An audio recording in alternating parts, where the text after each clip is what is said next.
É bom estar entre amigos, né? Minha mãe, minha irmã. Me perdoe, mas o nome agora não lembro. Almir, pastora Lúcia, meu Deus. Na minha caminhada, né, foi com a nossa irmã, com o nosso saudoso pastor Rodeão, minha cunhada Regina, e os demais, né? Alguns assim lembro, eu acho que eu tive contato, mas é muito bom estar aqui nesta manhã junto com os irmãos. Eu sou o pastor Raimundo Silva, irmãos. Alguns conhecem a minha história, quem não era, o que Jesus fez na minha vida, e eu sou um testemunho vivo do que Deus pode fazer na vida de um homem pecador.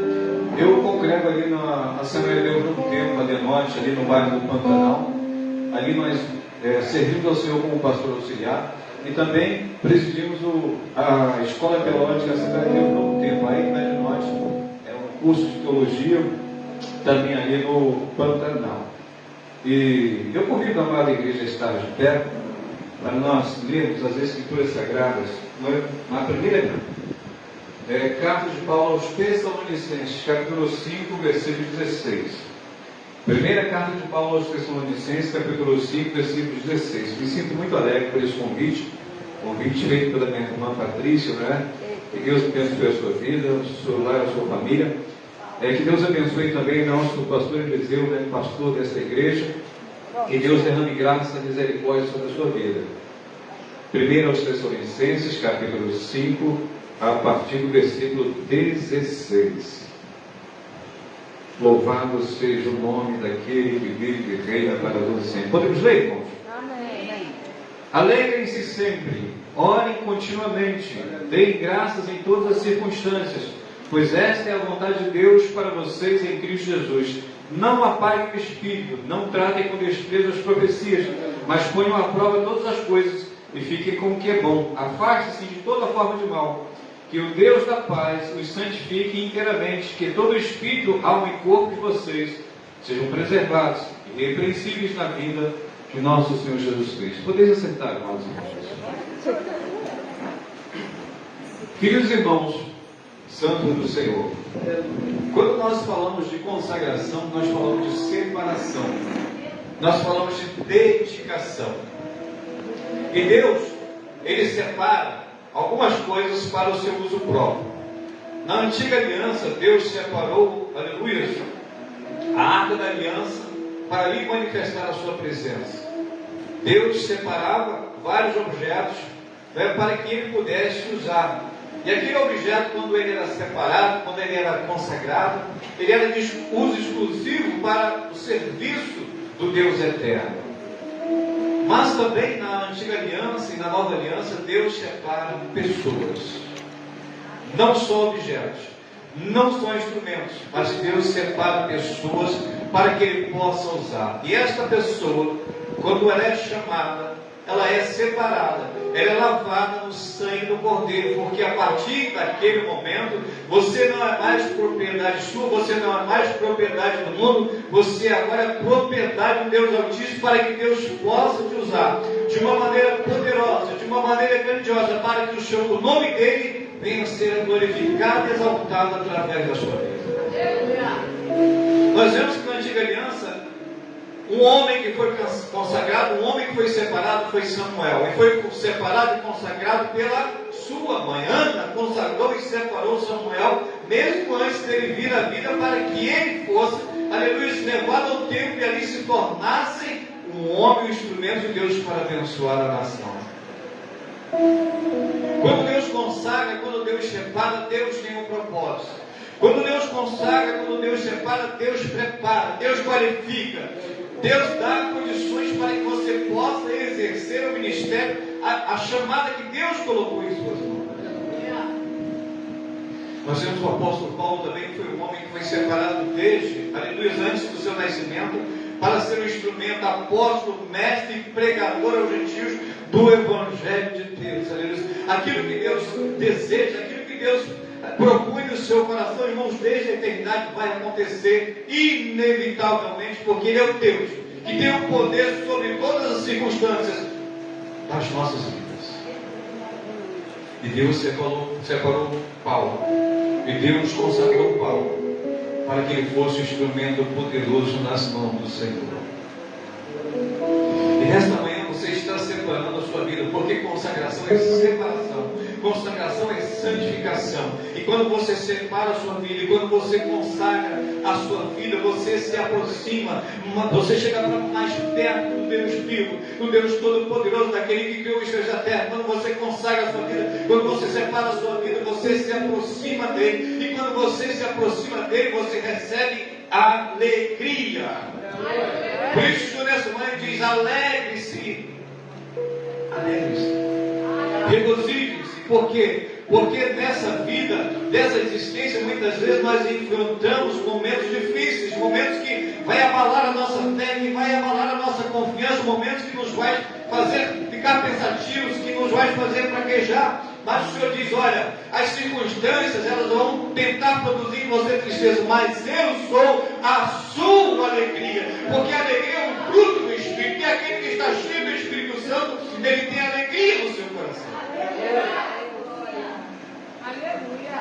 Há uma mudança substancial na vida daquele que tem um encontro com Jesus.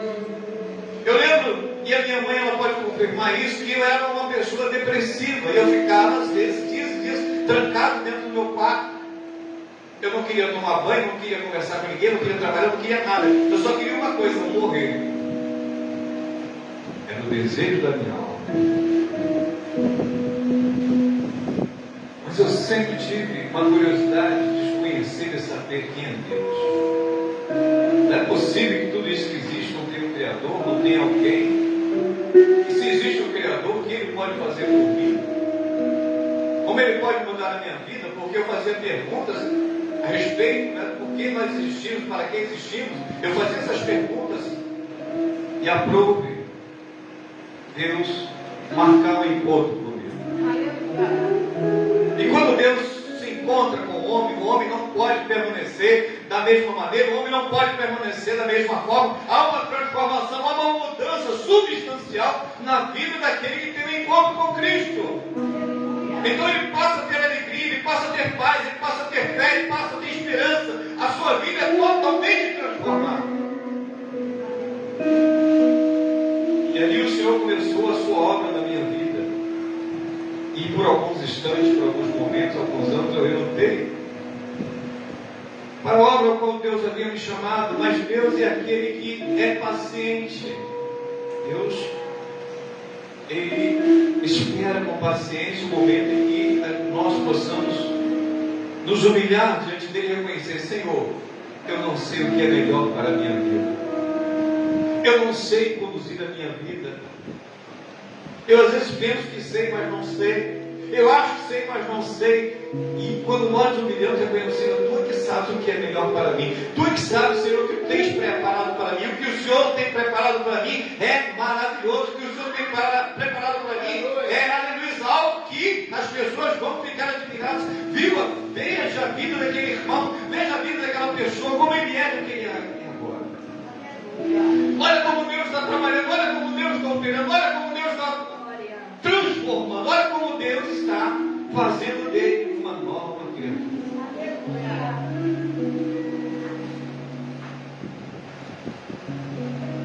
E tudo isso acontece quando nós decidimos consagrar a nossa vida a Deus. Quando nós decidimos, aleluia, aceitar aquilo que Deus tem preparado para mim e para você. Deus tem preparado coisas maravilhosas. Deus tem preparado coisas grandiosas. Deus tem preparado as bênçãos. Aleluia, que você talvez não compreenda, não entenda, mas é o Deus que fez todas as coisas. É o Deus que faz o impossível acontecer na vida daquele que se humilha e se submete à sua vontade, ao propósito que Ele tem para a sua vida. Louvado seja o nome do Senhor. Então o apóstolo Paulo vai dizer que nós devemos nos alegrar no Senhor. E por que se alegrar no Senhor? Por causa das bênçãos, por causa das vitórias, por causa da salvação que está preparada para nós. Porque o próprio Deus é motivo de alegria, um Deus que nos ama, um Deus que nos recebe, aleluia, em sua família, um Deus que nos capacita e nos prepara para servir, irmãos. Esse Deus é um Deus que produz alegria no coração do crente. Paulo e Silas estavam ali em um cárcere, presos, algemados. E você pode pensar numa situação dessa, quem, aleluia, teria alegria no seu coração, a carne rasgada, porque haviam recebido as chicotadas romanas. Quem nesta situação vai estar alegre? Mas eles estavam alegres, eles estavam adorando, eles estavam louvando, eles estavam engrandecendo. Sabe por quê? Porque eles sabiam que breve a providência, a libertação do Senhor vinha para as suas vidas, aleluia. É por isso que eles estavam alegres, é por isso que eles estavam regozijantes, mesmo com a sua carne rasgada, mesmo com o sangue vertendo das suas costas, mas havia alegria no seu coração, no seu espírito, na sua alma. Sabe por quê? Porque quando nós nos encontramos com Deus, Deus produz essa alegria que vem do espírito na vida do crente. É por isso que muitas vezes o crente está passando por uma luta tremenda, uma batalha infinita, e você pergunta: está tudo bem? Glória a Deus, aleluia, está tudo bem, aleluia. Sabe por quê? Eleva os meus olhos para os montes. De onde veio o meu socorro? O socorro não vem do monte, vem daquele que deu o monte, aquele que reina para todo sempre. É dele que vem a nossa alegria, é dele que vem a nossa confiança, é dele que vem a nossa fé, é dele que vem a nossa esperança. É dele, é do Senhor. Ore continuamente. O segundo conselho, a segunda orientação que Paulo, aleluia, dá a esta igreja, a igreja de Tessalônica: ore continuamente, ou ore sem cessar. Paulo está querendo dizer que a nossa vida de oração ela tem que ser constante, ela tem que ser contínua. Todos os dias, ano após ano, mês após mês, a nossa oração ela tem que ser contínua.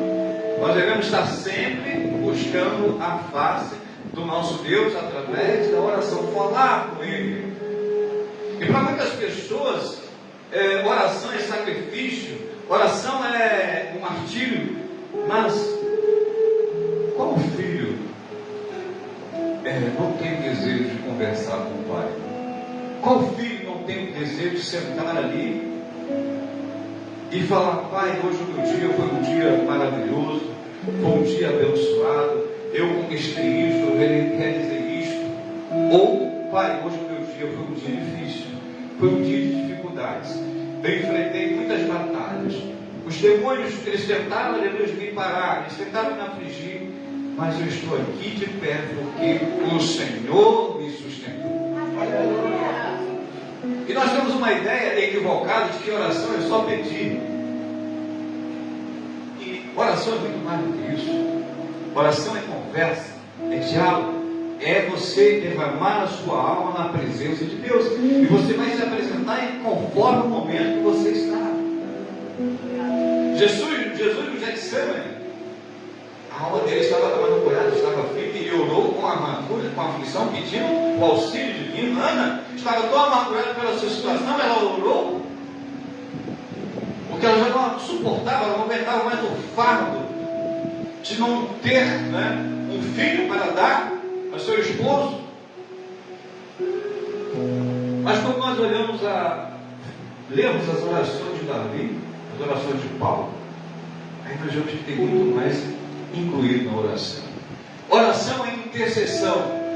É quando você ora pela sua família, você ora pelo seu vizinho, pelo seu patrão, você ora pelo seu inimigo. Oração é interceder por essas pessoas. Quando você ora pelo seu bairro, pela sua nação, pelo presidente, pelas autoridades, isso é oração de intercessão. Lembra de Moisés se intercedendo entre Deus e o povo, para que o povo não fosse destruído? Oração de intercessão. Oração também é petição, é quando nós pedimos. Pai, a situação lá em casa está meio crítica.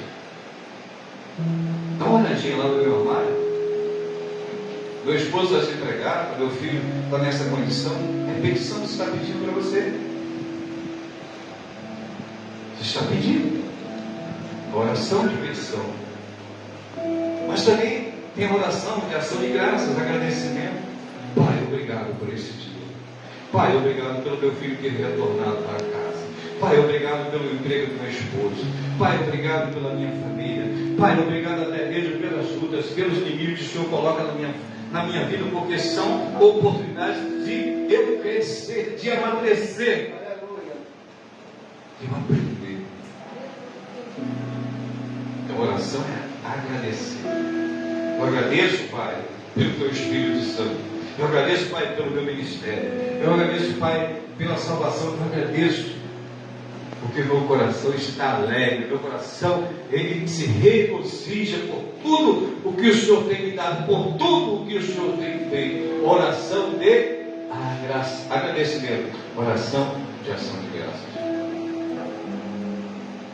Oração também é adoração, é louvor a Deus. Senhor, Tu és o Deus Altíssimo, Tu és o Todo-Poderoso, Tu és aquele que vive, reina para todo sempre, Tu és aquele que criou todas as coisas, Tu és santo, Tu és o Deus bendito, Deus eterno, Deus imutável, Deus fiel, verdadeiro, longânimo, bondoso, misericordioso. Aleluia. Oração também é adoração e louvor a Deus, onde nós abrimos a nossa alma e revelamos tudo que está oculto em nosso ser através de palavras. Quando você estiver adorando, interceda. Quando você estiver orando, peça. Quando você estiver orando, aleluia, dê graças ao Senhor. Quando você estiver orando, adore, adore, adore, adore, adore ao Senhor, porque Ele procura os verdadeiros adoradores, e os verdadeiros adoradores o adoram em espírito e em verdade. E a verdadeira adoração, o verdadeiro louvor sai da tua alma, sai do teu espírito, sai do íntimo do teu ser. Aleluia.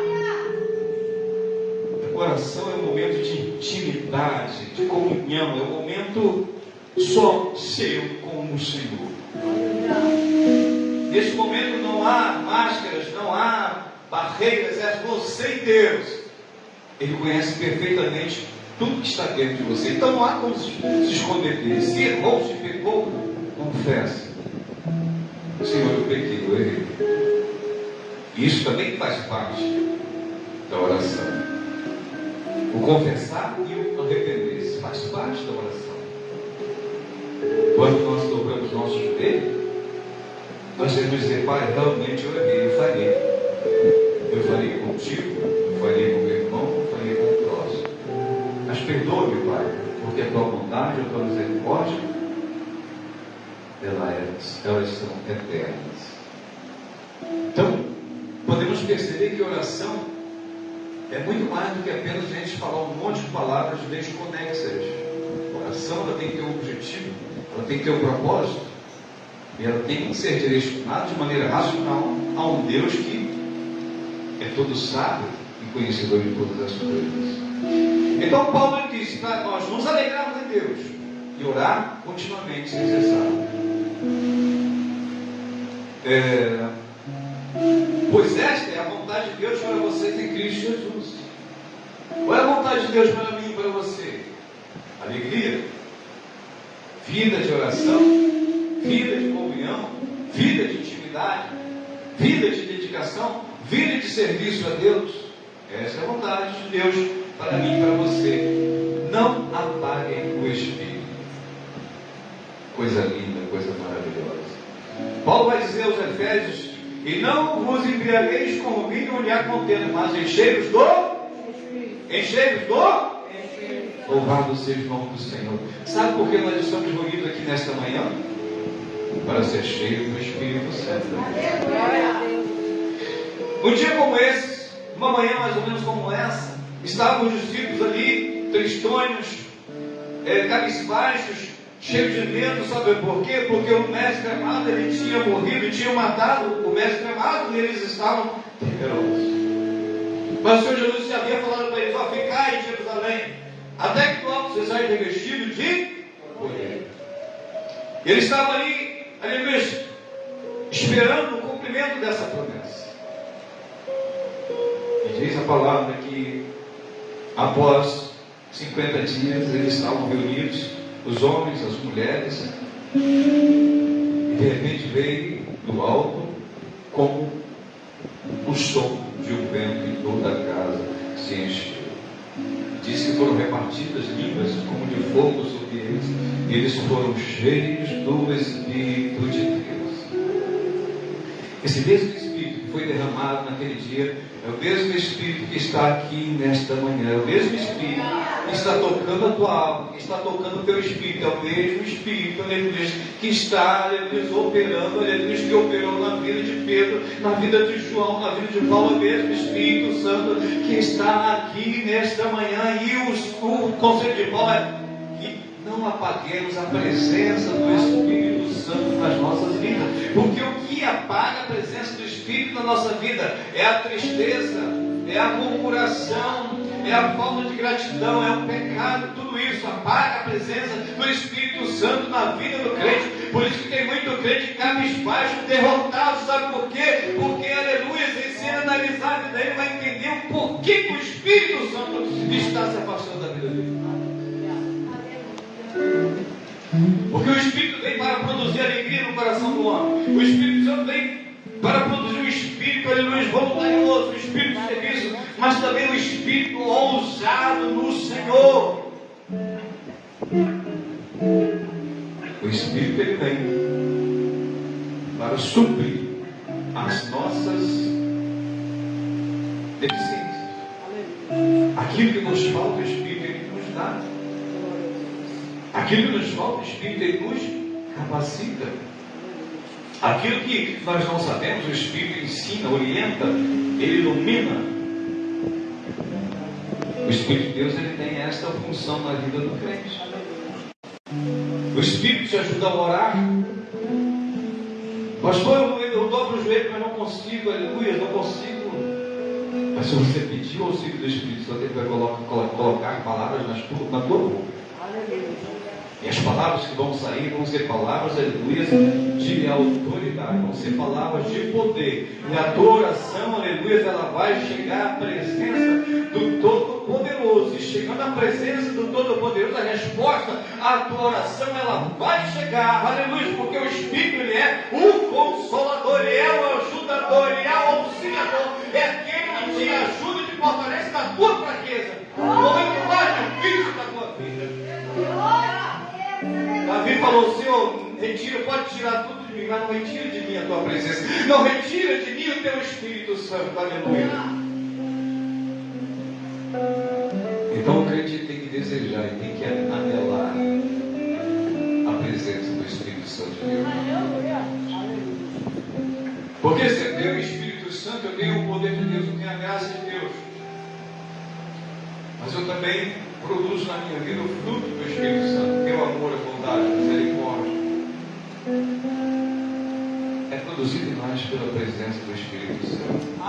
Então o conselho de Paulo, a advertência de Paulo é: não apague o Espírito. Não tratem com desprezo as profecias, mas ponham à prova todas as coisas e fiquem com o que é bom. Há circunstâncias em nossas vidas em que nós estamos tão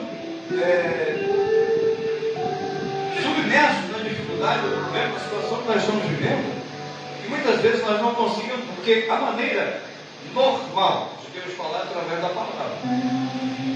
Tudo que nós precisamos ouvir de Deus, você vai encontrar aqui na palavra. Mas o momento que nós estamos vivendo, muitas vezes, é tão complicado que nós não conseguimos buscar ou receber uma orientação através da palavra. Então o que Deus faz? Ele leva o profeta para trazer uma orientação, uma direção. Sabia? E Paulo diz: não despreze a profecia, mas ponha à prova. Porque nem todo profeta ou toda profecia é de Deus. Existe a profecia que é dada pelo Espírito, existe a profecia que é dada pelo Espírito do homem, e existe a profecia que é dada pelo Espírito maligno. Você tem que ter o discernimento, por isso tem que pôr à prova. Uma certa vez o irmãzinho chegou para mim e falou: poxa, o irmão lá profetizou que eu estou grávida e vai ser uma menina. Eu não estava comigo. Hoje em dia, você faz uma ultrassonografia, você sabe. Mas que Deus vai se perder tempo para dizer que é uma menina? Mas para não magoar o coração dela, não vou falar não, porque senão ela vai ficar magoada. E ela realmente não estava grávida. Só que quando nasceu não foi um menino. Entendeu? A gente tem que tomar cuidado, irmão. Profecia é algo da parte de Deus para nós, mas temos que discernir, né? De que espírito está vindo essa profecia e guardar no nosso coração. Eu, quando recebo uma profecia, eu não desprezo, mas eu guardo. Se cumprir, foi Deus, se se cumprir. Quando certa vez eu subi no ônibus, tinha um irmãozinho, ele tem um problema, ele tem um problema que ele anda meio assim, né? Ele não fala muito bem. Ele estava assim, eu sentei do lado dele. Aí ele olhou para mim e falou uma profecia. Ele falou: você crê? Eu falei: amém. Tá bom. Passou um ano. Aí eu estou vendo ele lá, no ponto de ônibus, mesma pessoa. Eu falei: se essa profecia foi, esse camarada vai lembrar de mim e vai falar. Aqui. Mas meu irmão, ó, a mesma profecia da mesma forma. Tu crê? Eu falei: amém. Não se cumpriu ainda, irmão, mas eu estou aguardando do Senhor. Não te espero a profecia. Ele é muito engraçado. Ele, quando me vê, me abraça. Mas assim, é uma pessoa maravilhosa. Uma criança nas mãos de Deus. No versículo 23. Que o próprio Deus da paz os santifique inteiramente. Que todo o espírito, alma e corpo de vocês sejam preservados e irrepreensíveis na vinda de nosso Senhor Jesus Cristo. Qual o desejo de Deus? É que todo o nosso ser seja consagrado. Todo o nosso ser seja santificado para Deus. Pastor, mas isso quer dizer, santificação, consagração quer dizer separação. Você se separar daquilo que contamina. Tá? Daquilo que contamina nossa alma, nosso espírito, que contamina nossa mente. E no mundo moderno de hoje, nós devemos ter cuidado, porque muitas vezes a contaminação vem pelos nossos olhos, por aquilo que nós vemos. Você pode até achar que não. Mas é um filmezinho inocente, é uma novela inocente, é isso, aquilo, mas aquilo produz dentro da tua mente, inconscientemente, a contaminação. Você quer ver uma coisa? Quando a gente está vendo um filme de Bang Bang, ou de herói, a gente não fica torcendo para o cara matar o bandido. Não fica. Por que isso acontece? Porque você está sendo influenciado por aquilo que você está vendo. Você torce, pega ele e mata logo, não é isso que a gente fala? Ou pensa, porque nós somos influenciados pelo que nós ouvimos e pelo que nós visualizamos. Nada é inocente, tudo tem uma influência sobre as nossas vidas. Mas o desejo de Deus é que nós nos santifiquemos, nos separemos. E não devemos permitir que essas ideias, essas ideologias, do mundo moderno venham influenciar a nossa mente. Então nós temos que ter o máximo de cuidado. Todos os dias estarmos nos consagrando, nos separando.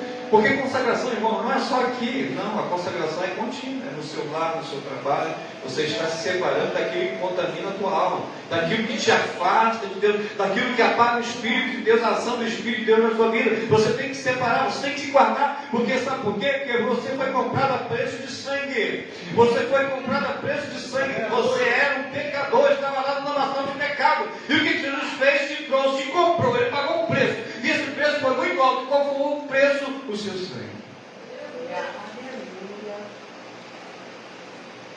Porque ele agora quer que você seja propriedade exclusiva dele. Para isso ele colocou dentro de você o seu espírito como selo, dizendo assim: você não pertence mais ao mundo, você não pertence mais aos demônios. Os demônios que agiram na tua vida não têm mais nenhuma autoridade, nenhum poder. Agora o teu Senhor sou eu. E eu sou um Deus santo. Como eu sou um Deus santo, você vai manifestar as minhas características. Você também é santo. Separado. Então tome cuidado. Analise. E aí nas suas orações, analise. Senhor, o que é que está me separando de ti? Qual é o obstáculo para eu receber mais de ti? Para eu me aproximar mais de ti? Para eu alcançar o objetivo, o propósito que você tem, o que é, Senhor? O que é? Mostra para mim, revela para mim. Esses momentos de oração, de intimidade, Deus vai falar com você. Me mostra na tua palavra, Senhor, o que é que está, aleluia, me separando de ti. E tenho certeza que Deus ele vai te esclarecer. Ele vai iluminar a tua mente, de maneira que você vai a cada dia sendo podado, limpo. Porque a árvore que produz frutos, o Senhor poda, o Senhor limpa para que ela produza mais frutos ainda. Mas a árvore que não produz fruto, o que é que o Senhor faz? O Senhor corta e lança no fogo para ser queimado. Mas você não é a árvore que vai ser cortada, você é a árvore que vai ser podada. Sabe por quê? Porque você é importante para Deus. Porque Deus tem algo grandioso na sua vida, Deus tem algo maravilhoso na sua vida. Você vai sendo podado, você vai sendo limpo, para que a cada dia você seja útil, para que a cada dia você seja uma bênção para você e para as demais pessoas. Então o que a igreja está fazendo nesta manhã é algo maravilhoso, é algo precioso, consagrando a sua vida, separando a sua vida para o serviço ao Senhor.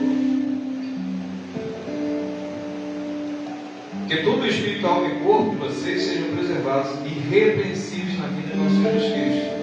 Aquele que nos chama é fiel e fará isso.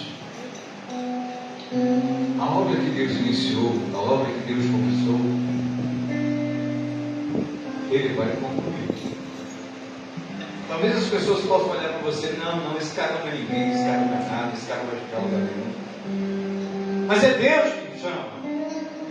E quando Deus chama, Ele transforma um jovem pastor de ovelhas no rei de Israel, aleluia. Quando o Senhor chama, Ele chama um homem ali, de Nazaré, uma cidade desconhecida, uma cidade pequena. Podemos dizer como fosse a vila, Jesus nasceu em Vila Reina, a mesma coisa, porque Nazaré era totalmente desprezada. Mas foi daquele lugar que saiu o Salvador do mundo. Deus usa coisas pequenas, coisas insignificantes, coisas que as pessoas não dão valor. Pessoas a quem as pessoas são estes que Deus busca, são estes que Deus chama, sabe por quê? Porque o espírito deles não é um espírito arrogante, não é um espírito soberbo, é um espírito humilde de Deus. O que Deus deseja é justamente isso, um espírito humilde, contrito e abatido. Aquele que é humilde, contrito e abatido, Deus habita com ele, Deus está com ele, Deus opera através da vida dele, Deus trabalha a vida através da vida dele, Deus opera milagres, Ele faz coisas grandiosas através da vida dele ou dela. Porque Deus também não faz exceção entre homem e mulher. Deus usa os dois da mesma forma, da mesma maneira, segundo o seu propósito, conforme a sua poderosa vontade. Amém? Que Deus abençoe a amada igreja. Eu gostaria de terminar esta minha palavra com uma oração. Eu convido vocês